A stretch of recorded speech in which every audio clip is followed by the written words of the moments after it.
Olá, seja bem-vindo a mais um GTcast, o seu podcast sobre gestão tributária. E hoje a gente está aqui para falar dos principais acontecimentos na área tributária no mês de setembro de 2023. E eu conto mais uma vez com a participação de Gustavo Reis. E hoje também temos a presença do estreante Arique Farias. Olá, Alexandre. Olá, Arique. Seja muito bem-vindo. Tenho certeza que sua participação irá agregar bastante.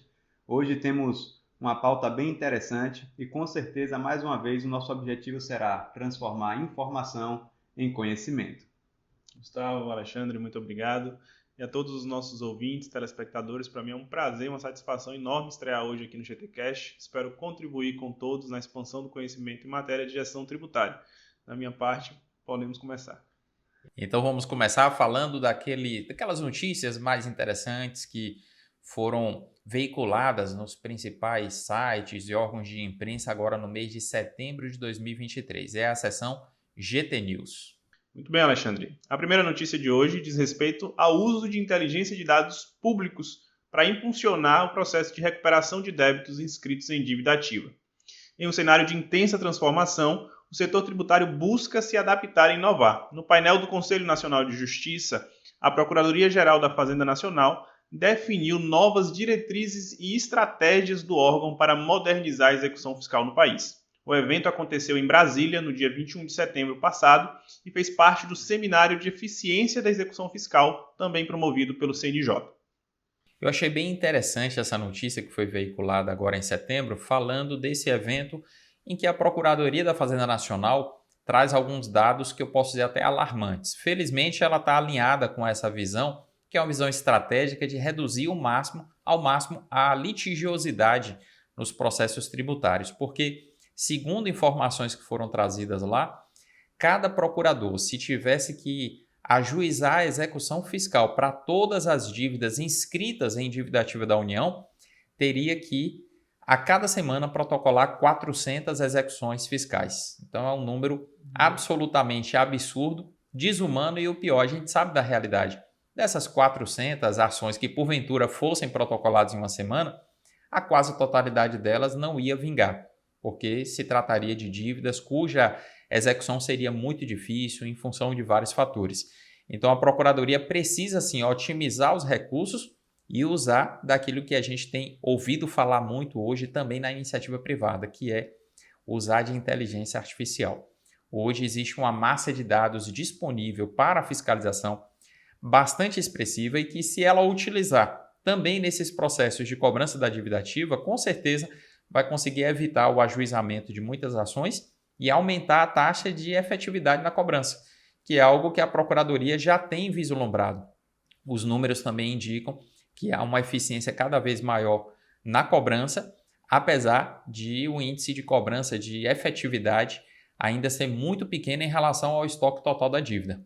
Mas a gente vê que o caminho é esse mesmo que a PGFN está apontando. Inclusive, Alexandre, se a gente para pensar nas possibilidades de transacionar com a Procuradoria-Geral para, de alguma forma, quitar esse débito, a gente vê isso realmente de uma forma muito mais propensa a ter resultados positivos do que o litígio.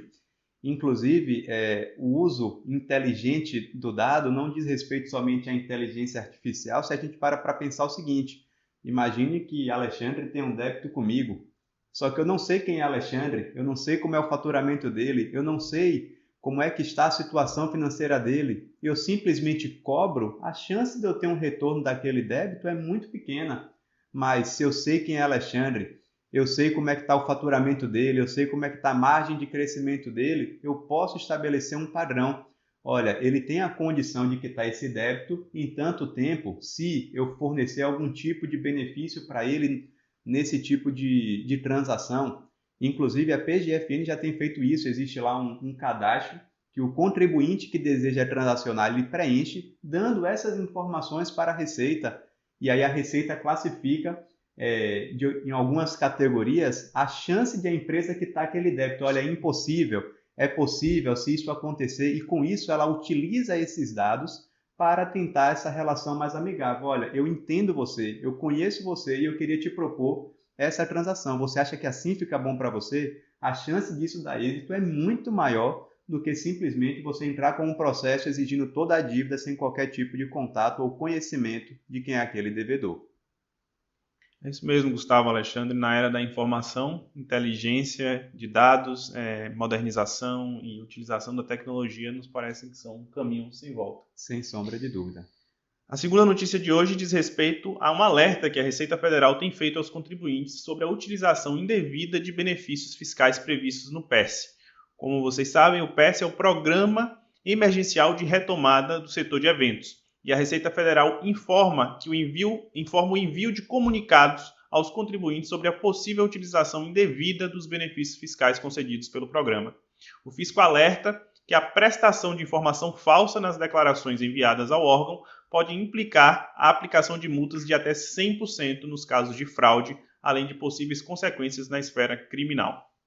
Olha, Ari, que essa notícia ela é interessante e eu entendo o lado da Receita de querer correr atrás de quem está fazendo errado. Mas o que me preocupa nesse processo é que essa matéria, até hoje, ela é muito controvertida.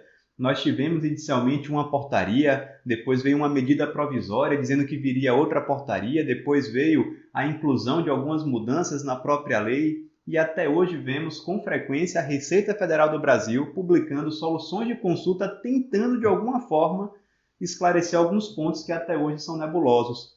O meu medo dessa notícia é a aplicação de multa de 100% para quem está tentando fraudar as informações relacionadas ao PES.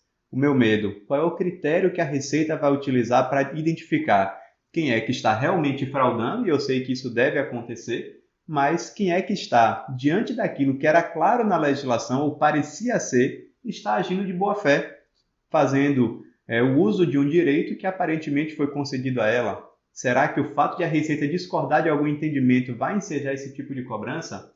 O meu medo é só esse. E eu concordo com você, porque a Receita Federal não tem sido clara, inclusive nas manifestações através de solução de consulta COSIT tratando do PES. Se eu pegar o exemplo da atividade de vigilância ou segurança, estava na portaria 7163, na época que a portaria 7163 foi publicada com 88 códigos KNAI, vigilância estava lá. Só que naquela ocasião não existia alíquota zero para vigilância, porque o artigo que dava o benefício tinha sido vetado. Então a portaria incluiu vigilância como atividade do setor de eventos. Para quê? Para a atividade de vigilância ter o direito ao parcelamento, à transação do PES em condições favoráveis. Aí para a União receber, então ela incluiu vigilância. Depois o Congresso Nacional vai e derruba o veto ao artigo 4º que trata da alíquota zero. A Receita Federal agora quer dizer que vigilância só pode usufruir do benefício da alíquota zero se estiver relacionado a alguma atividade do setor de eventos e, pior, sem definir o que é setor de eventos. Se a gente parar para analisar a lei do PES, a definição das atividades do setor de eventos está estampada lá. Vai ser através de um ato do Ministério da Economia e esse ato foi a portaria 7163. É lógico que agora, em 2023, a gente já está falando de outra realidade porque houve uma alteração no artigo 4º da lei do PES. Mas até que essa alteração ocorresse, a gente tem que considerar a lista de maneira objetiva das atividades publicadas na portaria 7163 e isso, para mim, parece o mais coerente, embora a Receita Federal esteja titubeando em relação à afirmação de que esse é o raciocínio correto. Inclusive, se ela disser que esse entendimento de vigilância em que deveria estar ligado a algo do setor de eventos, ela deveria ser coerente e aplicar isso para todos os KNAIs, não só a vigilância. Então ela teria que saber, por exemplo, em um restaurante que estava em todas as portarias e está hoje na lei, se a venda daquele alimento no restaurante foi para um evento ou não. É impossível fazer isso. Então eu acho que ela não deve agir de forma discricionária. Vamos aplicar este entendimento só para a vigilância, como forma de mitigar o benefício por empresas que estavam dentro da portaria e teriam o direito de se beneficiar, né, da alíquota zero do PES. Então, realmente, diante de um cenário como esse, dizer que as empresas vão ser notificadas para pagar uma multa de 100% se as informações estiverem erradas, é um cenário de muita incerteza. Vale mencionar, né, Gustavo, Alexandre, que em outras edições do nosso podcast nós já fizemos crítica a essa atuação um tanto quanto incoerente da Receita Federal. E nesse caso específico, há até mesmo previsão no CTN que prevê exclusão de penalidades quando o contribuinte observa normas complementares que foram expedidas pela própria União, no caso aí, portarias do Ministério da Economia. Então, tanto quanto preocupante. Conheça a variedade de produtos que a Open Soluções Tributárias tem para você. Desde consultoria personalizada até treinamentos na área tributária, atuamos também na edição de livros e com sistema web Gestão Tributária, voltado para a apuração das principais retenções incidentes na fonte. Estamos prontos para atendê-lo com a solução mais adequada para a sua necessidade. Ligue 0800 888 1482 e fale com a gente.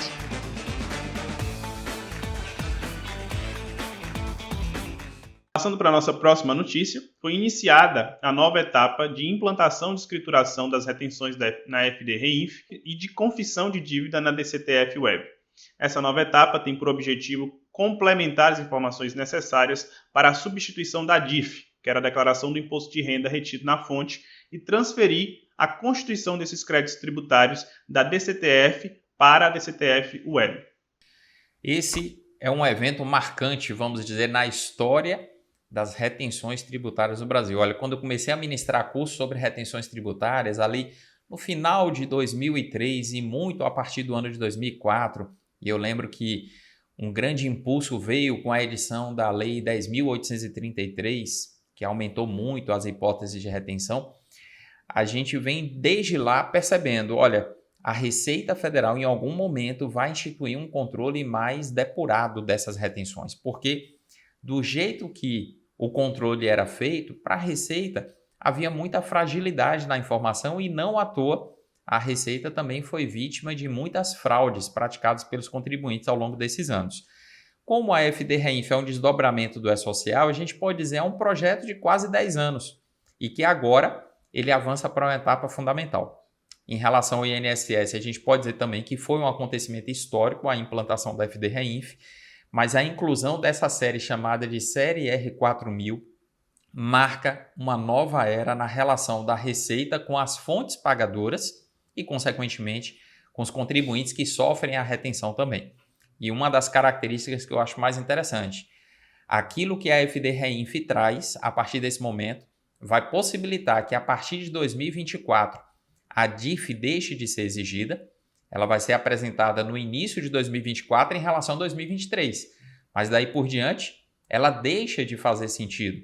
E enquanto a DIF era apresentada anualmente pelas empresas, a FD-REINF veio para ser apresentada mensalmente, numa dinâmica muito mais intensa e que vai tornar a necessidade de as empresas atentarem para as retenções tributárias na fonte muito maior, algo muito mais relevante do ponto de vista ali da atenção que as empresas dispensam para essas questões relacionadas às retenções tributárias.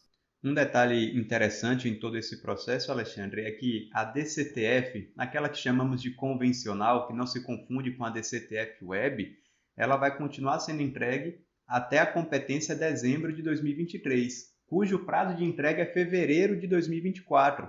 Então, os contribuintes têm que ter esse cuidado. Não é porque a DCTF Web começa a partir de janeiro que a entrega da DCTF, cujo prazo é até fevereiro, ela não vai ser entregue. Então, até dezembro, continua entregando normalmente a DCTF convencional. E o detalhe, que essa DIF que você falou que vai ser entregue em 2024, referente ao ano de 2023, é do ano todo. Apesar de setembro a dezembro, as informações já constarem da FD-REINF. Aí tem mais duas coisas que eu queria pontuar em relação a essa inclusão da série R4000 na FD-REINF. Eu lembro da corrida nas Olimpíadas, do revezamento 4x100 com o bastão, em que um corredor ele recebe o bastão do companheiro e ele já pode começar a correr antes de disparar para poder estender a mão ali, pegar o bastão e seguir. A Receita Federal fez mais ou menos isso. Então ela entregou o bastão para as empresas agora em setembro e falou assim, a partir de setembro eu já quero as informações sobre retenção de imposto de renda e contribuições sociais. Mas para valer mesmo, é só a partir de janeiro.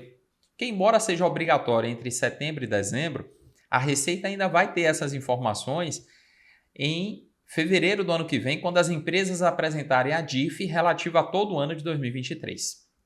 A outra observação que eu quero fazer é sobre a DCTF, essa transição da DCTF convencional para a DCTF Web. É muito importante as empresas entenderem que a partir de janeiro, a retenção, por exemplo, de imposto de renda nos pagamentos a pessoas jurídicas, elas passam a ser confessadas em DCTF Web, exceto para órgãos estaduais e municipais, e isso deixa de ser confessado em DCTF convencional. Mas a DCTF convencional continua sendo obrigatória para aqueles fatos geradores que ainda não migraram para a DCTF Web. Então, uma empresa privada que ela ofere receitas, ela tem que pagar PIS e COFINS, ela tem que declarar na DCTF convencional o PIS e COFINS dela. A partir da competência de janeiro, ela vai declarar na DCTF Web o quê? PIS, COFINS, CSLL retidos na fonte. Ou seja, ela na condição de fonte pagadora vai pegar aquilo que muita gente do meio conhece pelo jargão, pelo código do DARF, vai pegar o código 59512, vai tirar da DCTF convencional e vai jogar na DCTF Web. Exatamente, Alexandre. Inclusive, sobre esse primeiro ponto dessas suas ponderações finais, eu vinha ressaltando para os nossos clientes que era bom que se utilizassem desse período final aqui do ano de 2023 para aprender esse processo de entrega da FDRINF. Embora, de fato, a partir de 2024 é que os eventos vão ser entregues somente nessa obrigação acessória, e para 2023 ainda existe a DIF, aí vai ter uma duplicidade de informações, uma redundância nesse período. É bom que esse período de aprendizado seja utilizado de fato com diligência, para que a partir do ano que vem todo mundo esteja fazendo tudo certinho. É isso mesmo, Ari, que a gente pode dizer que a Receita Federal proporcionou às empresas 4 meses de ensaio para depois elas estrearem para valer na entrega desses novos eventos. Muito bem, vamos agora para a nossa próxima sessão, Agora é Lei, comentando as principais normas tributárias publicadas no mês de setembro de 2023. No dia 1º de setembro de 2023, a Resolução número 3 instituiu oficialmente o modelo da Nota Fiscal de Serviço Eletrônica de padrão nacional, a ser adotado mediante convênio celebrado entre as administrações tributárias da União, do Distrito Federal e dos municípios. Olha, essa resolução, eu vejo ela com muitos bons olhos, porque eu tenho percebido que esse projeto ele é realmente positivo. Eu sei que o objetivo da Receita na instituição dessa nota padrão nacional não é simplesmente beneficiar os municípios. A Receita não é altruísta a esse ponto. Mas a gente sabe que os municípios vão ter muitas facilidades de fiscalização, de ver dados de notas que antes ela não conseguia ver, porque o contribuinte mandava nota pelo sistema de outro município. Para a administração municipal, isso aqui vai representar um grande avanço em muitos pontos. E a gente passou muito tempo, Alexandre, vendo esse projeto meio parado, dizendo que existia esse projeto e passava meses, vinha mês e nada acontecia. Agora nós temos visto publicações de leis, resoluções, já começou a obrigatoriedade para o MEI, então eu fico muito animado vendo que essa movimentação está acontecendo, como um sinal de que realmente, em algum tempo próximo, isso aqui vai estar totalmente operacional. Exatamente, é um projeto, como você falou, revolucionário, porque a Receita Federal vai ter acesso a uma massa de dados gigantesca. Vamos lembrar que o PIB de serviços no Brasil, nas últimas décadas, cresceu de uma maneira extraordinária, apesar de que o conceito econômico de PIB de serviços não se restringe só àquilo que está sujeito ao ISS, mas a gente sabe que houve uma expansão muito grande da base de serviços da nossa economia. E a Receita Federal, até hoje, ela não consegue interagir com os municípios pela falta de existência de um padrão em relação às notas fiscais que são emitidas em cada sistema. Na medida em que ela tem essa adesão dos municípios ao projeto da nota nacional, ela tem acesso a uma massa de informações gigantesca que vai permitir a ela fiscalizar melhor os tributos que são de competência da União, mas vai permitir aos municípios também se valer da base de dados da Receita, que é muito mais rica para poder fazer cruzamento de dados e autuação eletrônica de contribuintes. Então, é realmente uma nova era em matéria de fiscalização da tributação dos serviços, em que as figuras das retenções tributárias, por exemplo, vão ganhar uma importância especial, porque a Receita Federal vai poder usar dessa base de dados das notas fiscais de serviços, inclusive para fazer cruzamentos, por exemplo, com a FDRINF, algo que a gente imagina que não vai demorar muito para acontecer. Um dado interessante agora do início de outubro diz respeito ao número de municípios que já aderiram a esse convênio da Nota Fiscal de Serviços Padrão Nacional. Segundo o noticiado no portal da Nota Fiscal Nacional de Serviços, são quase 900 municípios que já aderiram e que representam cerca de 80% do volume de notas fiscais de serviços emitidas no país. Então, a gente não precisa ter 5.500 municípios aderindo para esse projeto ter eficácia. Com o nível de aderência que nós já temos, a Receita Federal já está certamente muito satisfeita até aqui e olha que o projeto está só começando. Muito bem, Alexandre. A segunda norma de hoje é a Solução de Consulta COSIT número 214, 18 de setembro de 2023. A ementa desta norma diz que, somente em relação às receitas decorrentes da contratação por empreitada de construção civil na modalidade total, com fornecimento pelo empreiteiro de todos os materiais indispensáveis à consecução da atividade contratada, sendo tais materiais incorporados à obra, poderá ser utilizado o percentual de 8% sobre a receita bruta auferida na determinação da base de cálculo do IRPJ, aplicável às pessoas jurídicas optantes pelo lucro presumido. Olha, mais uma vez, a Receita Federal do Brasil fala desse assunto, do que está ali contemplado no conceito de construção civil por empreitada com emprego de materiais, que, para aqueles que são sujeitos à IN 1234 de 2012, promove uma redução da alíquota do IR. E aqui a gente está falando de retenção, mas a Receita aqui está falando da apuração do lucro presumido. É que as duas obrigações estão relacionadas diretamente, porque a alíquota de retenção está ligada à alíquota da empresa no lucro presumido. Então, a gente acaba lidando muito com essa matéria, inclusive na retenção na fonte. E o detalhe é que a gente acompanha essas soluções de consulta e a Receita sempre fala, ao meu ver, a mesma coisa. Ela fala que, se esses requisitos estiverem presentes, é possível que a empresa no lucro presumido aplique a alíquota de 8%, o que vai repercutir uma alíquota menor de retenção para a IN 1234 de 2012. Só que o que a gente quer ver a Receita dizendo, Alexandre, ao meu ver, é quais atividades, de forma objetiva, estão sujeitas à aplicação desse conceito. Eu acho que já está mais do que claro que, para que seja construção por empreitada com emprego de material, tem que ter fornecimento de material, ele vai ter que ser indispensável, essencial e incorporado à obra. A pergunta é, que tipo de serviço de construção civil pode estar sujeito à aplicação desse conceito?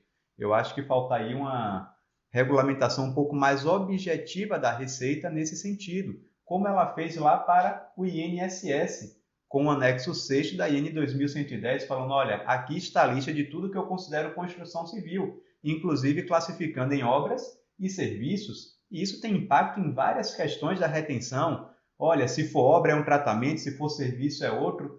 Ainda que seja complexo, você tem uma segurança no tratamento porque está tudo muito bem claro. Mas aqui não. Ele fala que na construção civil, por empreitada com emprego de material, você pode reduzir a alíquota, certo? Mas para que tipo de atividade? Existe algum tipo de limitação? O que é que você considera construção civil ao falar disso? Ao meu ver, é isso que a gente precisa saber. E nesse sentido, Gustavo, tem mais uma crítica aí que eu acrescento, que de acordo com o artigo 3º do Código Tributário Nacional, e eu falo isso aqui volta e meia, porque a gente se depara com situações assim, o tributo ele tem que ser cobrado mediante atividade administrativa plenamente vinculada. Na medida em que a atividade de cobrança do tributo tem que ser vinculada, não existe espaço para discricionariedade. O agente público que vai lançar o tributo, ele não pode chegar e dizer assim, ó, eu acho que essa atividade é construção civil e nessas condições a base de cálculo do IR no lucro presumido é X. E aí vem um outro auditor, em outra situação, se depara com o mesmo fato e ele fala, não, aqui eu acho que não é. E aí ele não cobra o tributo ou não cobra com aquela base. Quer dizer, não pode existir esse tipo de situação. A norma legal, inclusive, a competência da Receita Federal para regulamentar a matéria é justamente para que ela, através de normas complementares, estabeleça, traga clareza para esses critérios, como você bem falou, para o INSS. Por mais que haja dúvidas, às vezes, quanto à classificação, a gente tem uma base objetiva, que é o atual anexo 6º da IN 2110. E é um absurdo que, para o imposto de renda, a gente fique já há mais de 20 anos, há mais de 2 décadas, penando com essa discussão. E dependendo da Receita Federal em solução de consulta COSIT, falar de uma situação ou de outra. Olha essa solução que a gente está comentando. A ementa dela não fala quais são as atividades que foram objeto do questionamento. E aí você tem que abrir a íntegra da consulta para ver que a empresa que está fazendo a consulta, ela tem atividade aqui dos códigos KNAI 4211 e 4213. Construção de rodovias e ferrovias é o primeiro, e obras de urbanização de ruas, praças e calçados. E aí lá dentro a gente vai ver, olha, para esses códigos KNAI a Receita está considerando que isso é atividade de construção civil. Será que eu preciso sair pesquisando em várias consultas da COSIT e colecionando quais são os códigos KNAI a respeito dos quais a Receita está tratando? Será que a Receita não podia editar uma norma, uma lista, uma relação e dizer isso aqui eu considero construção civil? Seria muito mais sensato e já passou muito tempo de ela tomar essa providência. A terceira norma de hoje é a Portaria Interministerial MPS-MF número 1 de 20 de setembro de 2023, que dispõe sobre a disponibilização do resultado do processamento do Fator Acidentário de Prevenção, o FAP, em 2023, com vigência para 2024, e dos ROIs, das listas que elencam os percentuais de frequência, gravidade e custo por subclasse da classificação KNAI 2.3, calculados em 2023, e, por fim, define ainda o julgamento sobre o julgamento de contestações e recursos apresentados pelas empresas em face do índice de FAP a elas atribuído. Essa é aquela portaria que anualmente a Receita publica e que define ali qual é o percentual de variação que vai incidir sobre o RAT de cada empresa. O RAT, que pode ser de 1%, 2% ou 3%, vai variar de acordo com o FAP, e é nesse momento agora, até 30 de novembro, que as empresas vão ter o direito de contestar a quantificação desses percentis que a Receita Federal define ali na portaria. E cada um que se sentir prejudicado deve provar de maneira objetiva, através de recurso administrativo, em que aspecto a Receita Federal errou no cálculo a fim de que esse valor possa ser ajustado. E vamos pensar, se você tem ali a definição de um FAP que ele venha a aumentar a alíquota do RAT em 50%, você pode estar falando de um acréscimo substancial. Pegando uma empresa que tem aí um RAT de 3% e o FAP ele é ali de 1,5%, isso significa que a empresa vai pagar, ao invés de 3%, 4,5%, porque ela vai pagar 50% além. E isso, para uma empresa que tem uma folha de salários expressiva, ao longo de um ano pode representar um custo adicional ou, se ela conseguir reduzir isso, uma economia de alguns milhões de reais. Por fim, a quarta norma de hoje é a Solução de Consulta COSIT número 225, de 27 de setembro de 2023, que fala novamente sobre o PERSE, aquele programa que nós havíamos tratado inicialmente na sessão do GT News.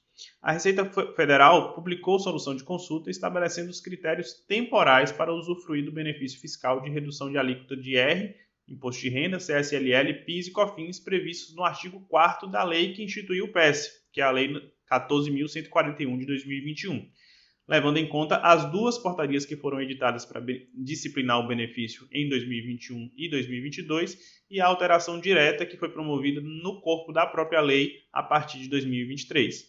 Nesse ponto aqui, a gente não tinha comentado antes, a Receita Federal, na minha opinião, manifesta algo bastante coerente que eu acho, Gustavo, que é digno inclusive de aplauso, porque a Receita Federal está reconhecendo a necessidade de observância dos princípios da anterioridade nessas alterações que foram promovidas na relação de códigos KNAI que compõem a atividade do setor de eventos. Algo que eu posso dizer até me surpreendeu, porque a Receita Federal, mesmo quando ela está diante da Constituição equivocada, ela costuma se manifestar no sentido de que ela está apegada à norma legal e que não cabe a ela aplicar esses princípios constitucionais. Diferentemente do que a gente esperava e estava acostumado a ver, aqui não, a Receita Federal está admitindo, Gustavo, a observância tanto da anterioridade anual para o imposto de renda, quanto da anterioridade nonagesimal para as contribuições sociais. É isso mesmo, Alexandre. E se essa nova portaria, essa mudança tivesse acontecido alguns dias antes da virada do ano, talvez a repercussão prática disso para a Receita tivesse sido muito menor. Mas como essa nova portaria é de 2 de janeiro de 2023, a Receita aqui está manifestando algo extremamente coerente, porque para o imposto de renda deve-se observar a anterioridade de exercício. Não pode ser majorado o imposto dentro do mesmo ano. Como foi publicado 2 de janeiro, aquele benefício ele tem que se estender realmente até dezembro de 2023. Agora, para as contribuições sociais, CSLL, PIS e COFINS, a anterioridade é nonagesimal, ou seja, tem que se respeitar 90 dias. Aí, nesse ponto, a portaria nova ter sido publicada 2 de janeiro ou 30 de dezembro ia repercutir ali muito pouco, porque a contagem de dias não leva em consideração a virada do exercício. Mas para o imposto de renda, não sei se eles dormiram no ponto na virada do ano, mas a portaria só saiu dia 2 e a Receita se manteve coerente com a aplicação do princípio e acabou dizendo algo aqui que entendemos que é correto.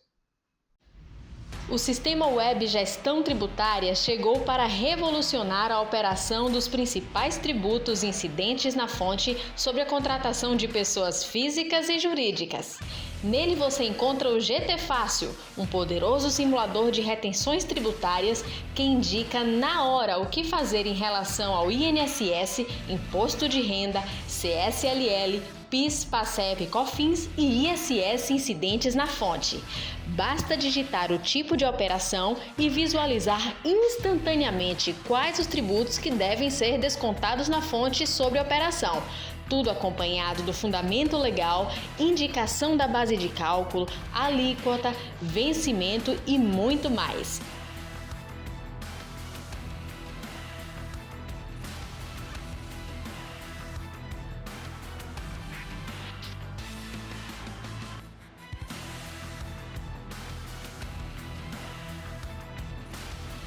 Acesse www.gestãotributária.com e saiba mais. Muito bem, vamos agora para os comentários acerca das principais decisões judiciais e administrativas em matéria de tributação. É a seção de olho nos tribunais. As primeiras decisões de hoje são aquelas nas quais o STF mantém cobranças de IR sobre heranças e doações. Os contribuintes têm recorrido ao STF para tentar derrubar cobranças de imposto de renda sobre ganho de capital decorrente da valorização de bens transmitidos por herança ou doação. A questão ainda divide os ministros e há decisões favoráveis à União, decisões monocráticas, aquelas que são individuais, ou decisões também colegiadas, que são aquelas decisões em que a turma inteira decide juntamente. A discussão é se ocorre dupla tributação, uma vez que os estados cobram o ITCMD, o imposto sobre transmissão, causa-mortes e doação. Essa é uma discussão interessante porque a gente está falando aqui da possibilidade do imposto de renda incidir no mesmo momento do ITCMD, lembrando que a pessoa física que recebe um bem por herança, ela tem a faculdade de tributar aquele ganho decorrente da diferença do valor original do bem e o valor de avaliação no momento da partilha ou posteriormente, quando ela fizer a alienação daquele bem. Então, para que a nossa audiência não se confunda, quando uma pessoa física recebe, por exemplo, um imóvel que está na declaração do espólio ali, no valor de R$100 mil, aquele bem pode ser transferido pelos mesmos R$100 mil e a pessoa física só pagar imposto de renda sobre o ganho de capital quando ela for vender aquele imóvel anos mais tarde, talvez por 200. E se a pessoa quiser tributar já essa diferença entre o valor original do bem na declaração do espólio e o valor de mercado do bem, o valor da avaliação atual, essa pessoa ela vai precisar pagar o imposto nesse momento e é isso que está sendo questionado, porque é nesse momento também que vai incidir o imposto de transmissão de competência do Estado.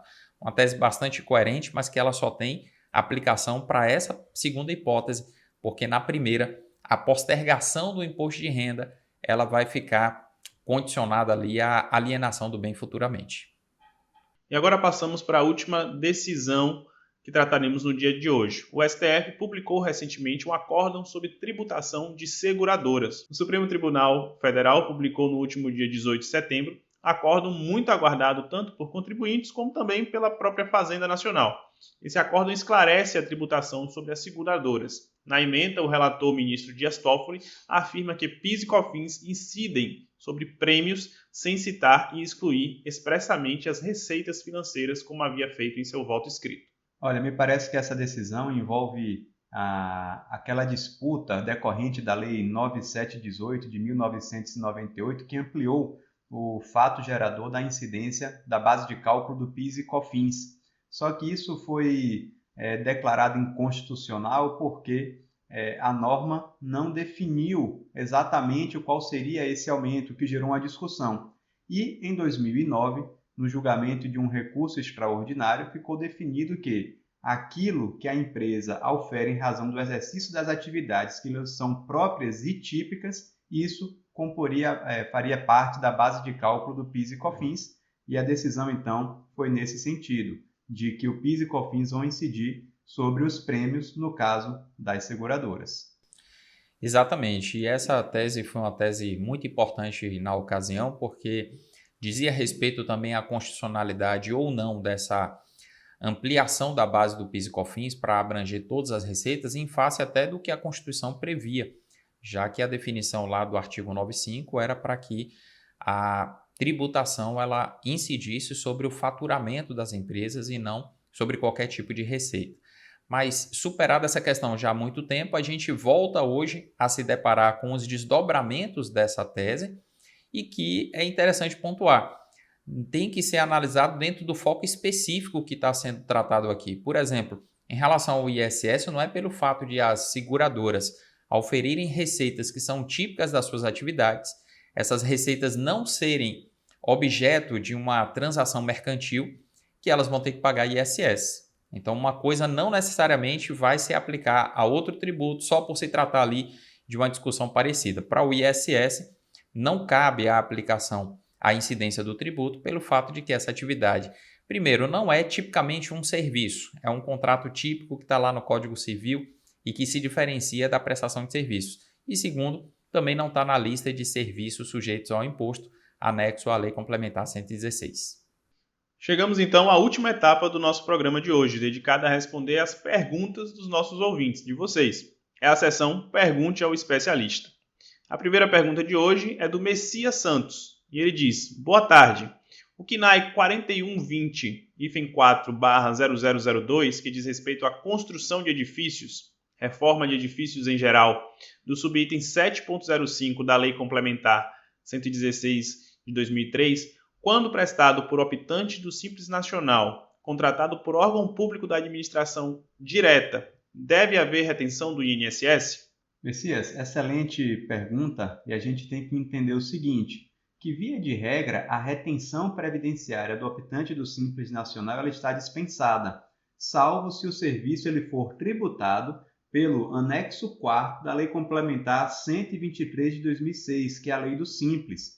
E, no que diz respeito à construção civil, somente aquilo que o anexo 6º da IN 2110 de 2022 classifica como obra de construção civil é que é tributado por esse anexo e a retenção é devida. Esse KNAI que você está apresentando, o 4120-4/00, ele é classificado como obra de construção civil e, por isso, tributado de acordo com o anexo 4º da Lei do Simples. Então, neste caso, um órgão público, teoricamente, deveria reter o INSS nesse tipo de contratação. Olha como a questão é complexa. Só que, apesar de a retenção em tese ser devida, o artigo 114, inciso 7º da mesma Instrução Normativa 2110 diz que os órgãos da administração pública estão dispensados da retenção na contratação de obra de construção civil, desde que contratado por empreitada total. Então, nesse ponto, com os detalhes da sua pergunta, eu não tenho como dizer com certeza se foi por empreitada total ou parcial. O que é que eu posso dizer? Se essa construção, se essa reforma está dentro do conceito da empreitada total, ainda que o prestador seja do Simples, a retenção está dispensada. No entanto, se for uma empreitada parcial, nos casos, por exemplo, de reformas de pequeno valor, se for esse o caso, a empreitada é parcial, a retenção, então, ela passa a ser devida. Então, ainda que a empresa seja optante do Simples. A gente sabe que realmente é um cenário complexo, mas espero que tenha ficado claro para você. A segunda pergunta é do Daniel Xerém. Como ficará o DARF pela DCTF-Web nos impostos que têm PA, período de apuração diferente? Por exemplo, imposto de renda na importação, código 0422, que tem apuração diária. Daniel, excelente pergunta essa sua, porque a própria Receita Federal se deu conta disso quando, a partir de maio de 2023, alguns fatos geradores de retenção de imposto de renda já começaram a ser confessados em DCTF-Web, aqueles que são oriundos do E-Social.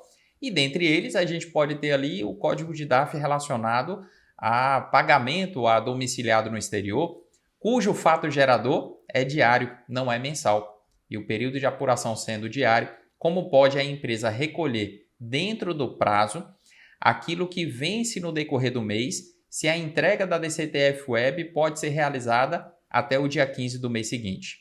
A Receita Federal, então, publicou uma nota orientando as empresas a emitirem um DARF avulso, recolhendo esse valor e depois, na hora que confessar aquilo em DCTF-Web, desprezando aquele valor e fazendo a vinculação do DARF ali para efeito de quitação daquele débito.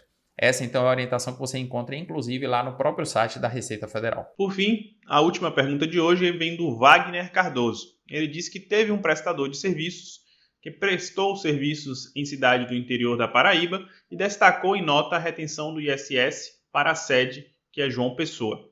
O código destacado na nota seria o 17.10, Planejamento, Organização e Administração de Feiras, Exposições, Congressos e Congêneres. E a pergunta vem: faço a retenção para o município devido ou peço a retificação? Wagner, excelente pergunta, e inicialmente a gente precisa compreender que, via de regra, o ISS é devido onde está estabelecido o prestador, salvo para aquelas hipóteses previstas nos incisos do artigo 3º da Lei Complementar 116. Ali podemos ter a incidência tanto no local da prestação quanto no estabelecimento do tomador. Mas para esse tipo de serviço que você menciona, do subitem 17.10, prevê a norma que o imposto é devido no local da execução da atividade. Então, se o serviço, como você pontuou na pergunta, é executado em um município do interior da Paraíba, não cogitamos a possibilidade de se reter o ISS dessa operação para João Pessoa. Então, o ideal talvez seja manter contato com o prestador para que ele substitua o documento fiscal no que diz respeito a essas informações. Mas, para esse tipo de serviço, o imposto é devido no local da execução da atividade. E assim nós chegamos ao final de mais um programa, mais um GTcast, e a gente quer agradecer a você pela audiência e dizer que a nossa expectativa é continuar trazendo aqui todos os meses atualizações como essa, que dizem respeito aos principais acontecimentos na área tributária, a fim de que você esteja a par das notícias mais importantes, das normas mais destacadas e também das decisões judiciais que têm impacto sobre aqueles que lidam com essa matéria. Quero agradecer a presença de Gustavo Reis, de Arique Farias e desejar a todos que tenham um excelente restante de mês e a gente se encontra aqui no próximo programa. Olha, Alexandre, a nossa pauta hoje não foi das mais extensas, mas com certeza com temas ali bastante polêmicos, envolvendo PES e outras questões mais. Então, espero que esse programa tenha sido útil para você que lida com a matéria. Deixo aqui o meu agradecimento também a Alexandre e a Arique. Um prazer estar aqui com vocês hoje. Para mim também foi um prazer, agradeço muito a todos e até a próxima edição.